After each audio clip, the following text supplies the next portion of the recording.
แล้ววันนี้บ่าวน้องก็สิมาแจ้งพ่อให้พี่น้องเรื่องหนึงไว้พี่น้องรถคันนี้บ่าวน้องก็ว่าสิปล่อยออกแล้วเด้อพ่อให้พี่น้องเนาะปล่อยออกก็คือขายนั่นแหละนะก็ถือว่าเศร้าใจอยู่เพราะว่าเป็นรถที่มานำกันสู่นำกันไปพี่น้องก็บ่ฮู้ว่ามันสิได้ขายออกหรือบ่ออกก็บ่ฮู้ตอนนี้ก็พอค้าก็บ่มีลูกค้าก็บ่มีไปพี่น้องเฮาก็สิประกาศขายก็บ่แพงดอกประมาณ10,000ไปพี่น้อง10,000ประมาณ6 ล้านประมาณนี้6 ล้านก็กลัวแต่ว่าก็สิเอาบ่แม่นว่าสิซื้อโทรศัพท์แบบ10,000เลยก็บ่น้องก็สิไปซื้อโทรศัพท์มือสองเอานะ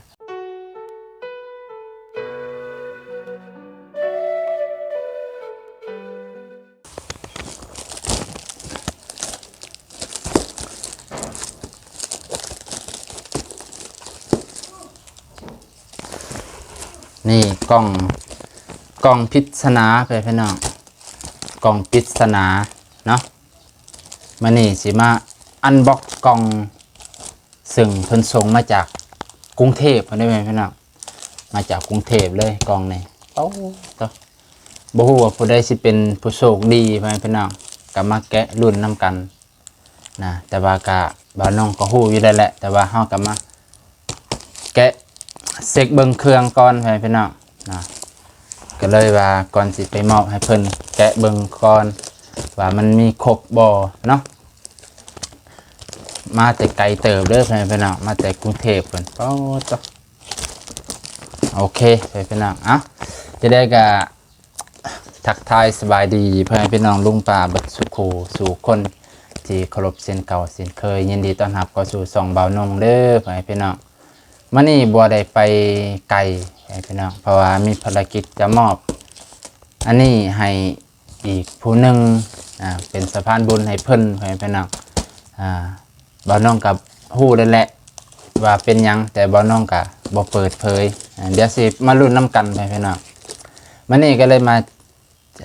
ข่าวดีเรื่องนี้นะข่าวดีจะไปมอบผู้ใดก็บ่ฮู้นะจักผู้ใดสิเป็นผู้โชคดีพี่น้องเดี๋ยวถ้าเบิ่งในคลิปน้ำกันตอนนี้เฮามาแกะรุ่นน้ำกันก่อนแต่ว่าก็ขออนุญาตเด้อพี่น้องที่ต้องแกะเบิ่งก่อนเพราะว่าเราต้องเช็คเครื่องเบิ่งก่อนให้พี่น้องอย่ามันบ่ตรงเพราะมันอยู่ไกลเติบปกติก็บ่ได้แกะดอกแต่ว่าตัวนี้เฮาก็แกะเบิ่งก่อนเนาะแล้วก็เพิ่นแกะเพิ่นแพ็คมาคักเติบดีพี่น้องเพราะว่าเครื่องนี่หั่นเพิ่นส่งมาจากกรุงเทพปุ๊บส่งมาจากกรุงเทพแล้วบัดนี้ก็จะมาตกอยู่มุกดาหารพอดีพี่บ่าวนงเนาะพี่บ่าวนงเพิ่นอยู่สวรรณเขตเพิ่นมีหมู่อยู่ที่มุกดาหารเพิ่นก็เลยให้รับแทนไปพี่น้องหลังจากนั้นก็หมู่เพิ่นส่งมาให้พี่อยู่ที่สวรรณเขตหลังจากนั้นก็พี่อยู่ที่สวรรณเขตก็ส่งมาให้บ่าวนงไปพี่น้องแต่ว่า3-4 ต่อแต่ว่าก็ไวเติบประมาณ6 มื้อมาฮอดตั้งแต่วันที่10 11 12 11 12 13 14 15 16 6 มื้อมาฮอดพอดีพี่น้องที่จริงมาฮอดแต่วันที่14แล้วแต่ว่ามันติดขนส่งระหว่างตัวจังหวัดสวรรณเขตมาหาบ่าวนงมันต้องใส่เวลามื้อนึงนะมื้อนึง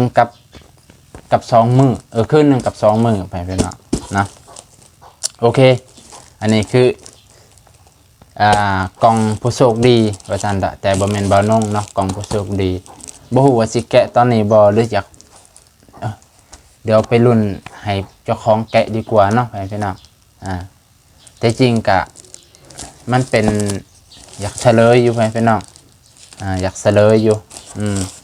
เฉลยพี่น้องเนาะดีกว่าอันนี้คือโทรศัพท์พี่น้องโทรศัพท์ลุงเพิ่นซื้อให้เบาสวนเนาะเบาน้องบ่อยากพี่น้องซื้อให้เบาสวนพี่น้องนะซื้อให้เบาสวนพอดีเบาสวนเพิ่นก็อยากได้โทรศัพท์เพื่อติดต่อหาลูกค้าพ่อค้าใหญ่ประมาณนี้ พอได้ติดต่อหาเพิ่นเพิ่นสิได้ขายซื้อง่ายขายสะดวกซื้อง่ายขายสะดวกว่าซั่นเถอะว่าเฮามีสินค้าหรือบ่มีสินค้าเฮาก็สิได้โทรหาเพิ่นได้พี่น้องที่จริงบ่ชวนเพิ่นก็เป็นคนขยันพี่น้องเพิ่นก็บ่อยากเอาเงินของเพิ่นซื้อนั่นแหละเพิ่นก็เพราะว่าต้องเอาเงินตัวนั้นไปหมุนเวียนในการขายตลาดพุ่มพวงเพราะว่าต้นทุนเพิ่นก็ยังน้อยส่วนนี้เนาะแล้วเพิ่นก็คือเห็นในคลิปนั่นแหละเพิ่นก็อยากต่อเติมบ้านแน่แต่ว่าเพิ่นก็บ่ได้ขอดอกพี่น้องเพิ่นก็มีแต่ว่าบ่มีโทรศัพท์พอดีลุงเพิ่นก็เห็นคนขยันเห็นคนดุมันขยันเพียรก็เลยโอเคซื้อให้จักเครื่องไป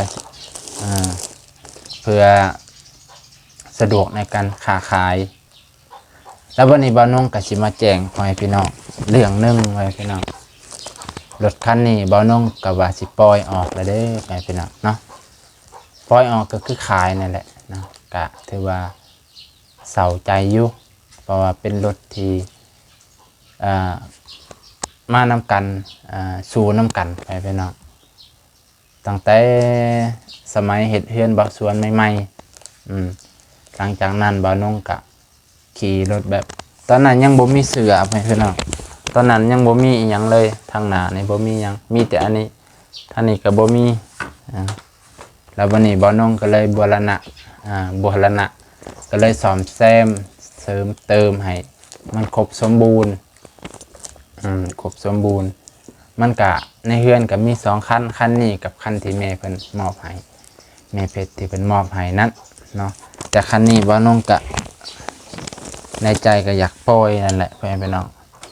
เหตุผลที่อยากปล่อยอยากขายออกก็คือจะได้ซื้อโทรศัพท์หน่วยใหม่ไปพี่น้อง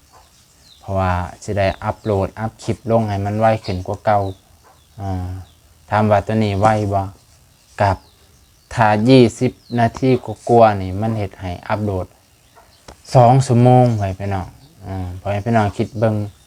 ไปถ่ายงานนำกันนี่ก็หมู่ถ่ายน้ำกันหมู่ปล่อยแป๊บเดียว5-6 นาทีหมู่แล้วแหละแต่เฮาเกือบ2 ชั่วโมงบางเทื่อกับมีคลิปเก่ามันค้างก็ต้องมารีรันเอาคลิปเก่ามาลงเลยพี่น้องนะก็เลยอยากปล่อยอยากได้โทรศัพท์เครื่องใหม่มันกะจำเป็นบ่สำหรับบ่าวนงก็คิดว่าจำเป็นพี่น้องจำเป็นกันเพื่อเฮาสิเฮ็ดให้มันสะดวกสบายในการไปถ่ายถ้ำมาทันครับพี่น้องเนาะเพราะว่ามันตอนนี้มันติดแต่เรื่องการอัปโหลดบ่แม่นดาวน์โหลดได้อัปโหลดลง YouTube นี่มันช้าพี่น้องคันบ่าวนงถ่าย30 นาทีนี่โอ้อย่างหน่อยก็2 ชั่วโมงกว่าแล้ววันนี้คลิปล่าสุดที่เฮ็ดคันโยกให้น้องสายฟ้าคลิป1 ชั่วโมงพอดีเลยพี่น้อง1 ชั่วโมงกว่าบ่าวนงอัปโหลดเกือบ2 มื้อพี่น้องเกือบ2 มื้ออัปโหลดตั้งแต่มื้อก่อนเพื่อสิแล้วเกือบมาถ่ายอีกงานหนึ่งจะมาถ่ายน้องสายฟ้าอีกมื้อหนึ่งจังแล้วความว่ามันด้นพี่น้องถามว่ากับผู้ว่ามันสิได้ขายออกหรือบ่ออกกับผู้ตอนนี้ก็พอค้าก็บ่มีลูกค้าก็บ่มีพี่น้องเฮาก็สิประกาศขายก็บ่แพงดอกประมาณ10,000พี่น้อง10,000ประมาณ6 ล้านประมาณนี้6 ล้านกว่าแต่ว่าก็สิเอาบ่แม่นว่าสิซื้อโทรศัพท์แบบ10,000เลยก็บ่น้องก็สิไปซื้อโทรศัพท์มือสองเอานะมือสองที่ความสเปคมันแห้งๆแน่พี่น้องมือสองเอาเพราะบ่น้องก็มือหนึ่งบ่ค่อยได้ซื้อหยังหรอกมือหนึ่งนี่บ่ค่อยได้ซื้อจักเทื่อมีแต่เครื่องนี้แหละเครื่องแรกที่ซื้อมือหนึ่งเครื่องนี้ก็ใส่มาเกือบหลายปีเติบตั้งแต่ปีคศ2019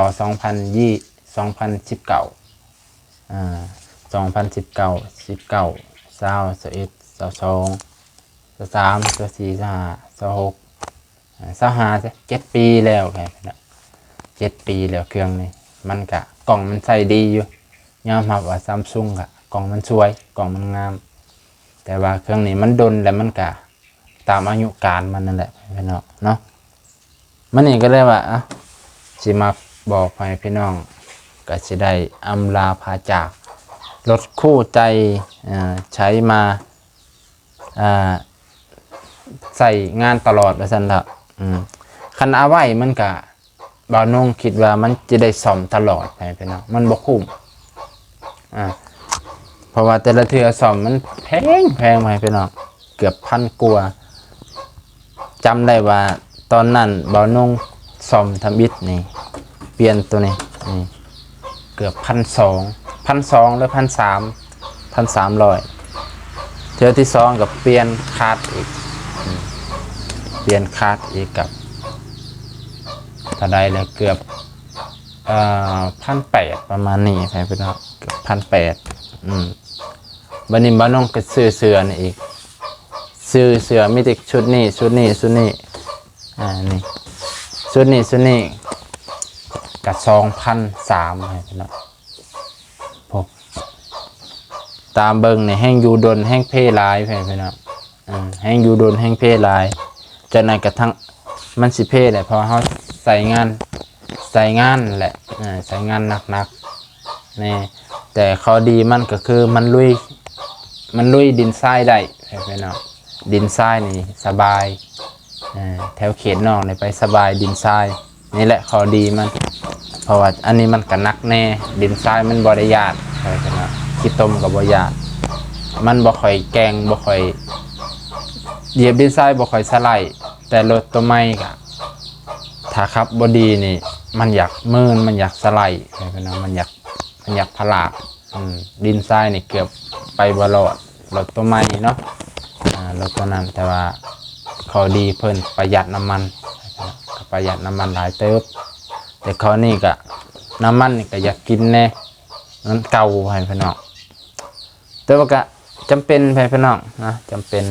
ก็สิได้ปล่อยออกคือเก่าแหละเอาไว้ไปมันก็สิได้ซ่อมไปเรื่อยๆก็บ่ฮู้ว่าสิได้ขายหรือว่าให้พี่น้องอันนี้มาบอกพ่อแม่พี่น้องนั่นแหละข่าวดีก็คือผู้ที่โชคดีที่จะได้รับตัวนี้ข่าวร้ายก็คือจะได้ปล่อยคันนี้ออกเพื่อจะได้